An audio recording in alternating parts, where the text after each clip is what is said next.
दोस्तों, आप लोगों ने अक्सर नेताओं को अपने पॉलिटिकल आर्गुमेंट में अपनी पार्टी के काम गिनाते हुए सुना होगा और कई बार इन पार्टी के समर्थकों को भी डिबेट्स में इन कामों के बारे में डिस्कस करते हुए सुना होगा।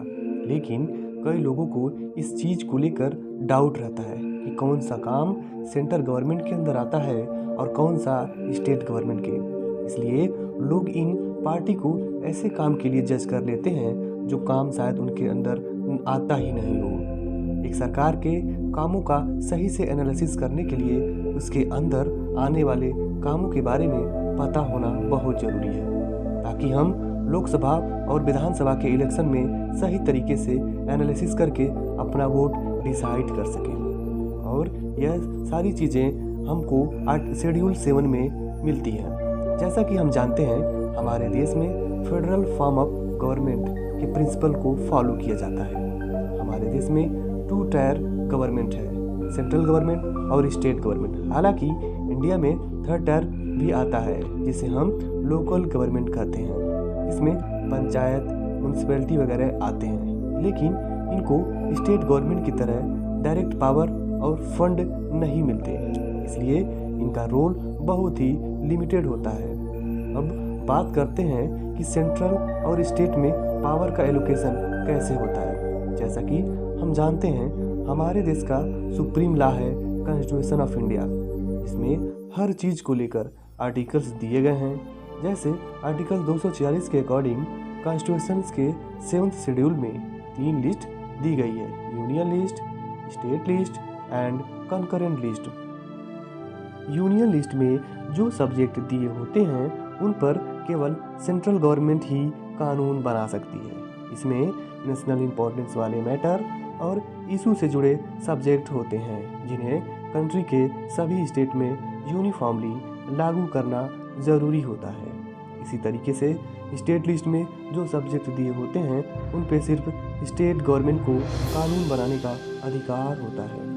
और बात की जाए कंकरेंट लिस्ट की, तो इसमें दोनों को कानून बनाने का अधिकार होता है।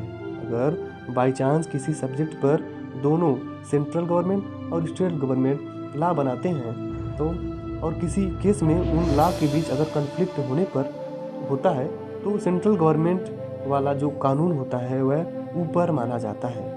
यूनियन लिस्ट में टोटल 100 सब्जेक्ट आते हैं। हालांकि जब कॉन्स्टिट्यूशन बना था तो इसमें 97 सब्जेक्ट थे। यूनियन लिस्ट के सब्जेक्ट पार्लियामेंट बनाती है और सभी को मानने पड़ते हैं, फिर चाहे किसी स्टेट को पसंद आए या ना आए। बात करें यूनियन लिस्ट के कुछ टॉपिक्स की, तो इसमें आता है डिफेंस, क्योंकि हर कंट्री में डिफेंस सिस्टम एक ही होता है। अब हर स्टेट की अलग अलग डिफेंस फोर्स होगी तो कोऑर्डिनेशन बनाना मुश्किल हो जाएगा। उसके बाद है next atomic energy, railways, international relations, airway, national highway, post and telegraph, banking, communication, currency and coins, stock exchange, insurance, citizenship extra. तो ये सब चीज़ें यूनियन लिस्ट में आती हैं।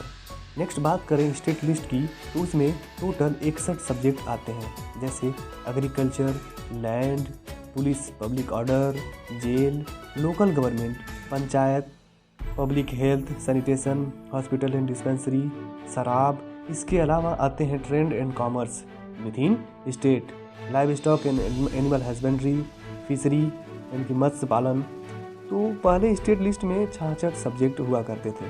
फिर 1976 में 42 अमेंडमेंट एक्ट के तहत स्टेट लिस्ट के 5 सब्जेक्ट को कंकरेंट लिस्ट में शिफ्ट कर दिया गया, जैसे education, forest, protection of wild animal and birds, weight measures and administration of justice, constitution and organisation of all courts except the supreme court and high court. बात करें concurrent list की, तो इसमें शुरुआत में 47 सब्जेक्ट हुआ करते थे, ये 5 ऐड होने के बाद टोटल 52 सब्जेक्ट हो गए, जिनमें ये transfer of property other than agriculture land, trade and commerce, adulteration, marriage, adoption, succession extra. तो ये सब सारी चीज़ें और भी सारी चीज़ें हैं जो कंकरेंट लिस्ट में आती हैं।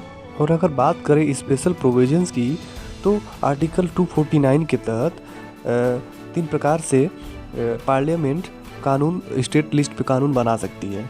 जैसे अगर राज्यसभा कोई रेजोल्यूशन पास कर दे तो उस पर स्टेट लिस्ट पे कानून पार्लियामेंट के द्वारा बनाया जा सकता है। और दूसरा केस है नेशनल इमरजेंसी। अगर नेशनल इमरजेंसी लगी हो तो पार्लियामेंट इस पर चाहे तो कानून बना सकती है।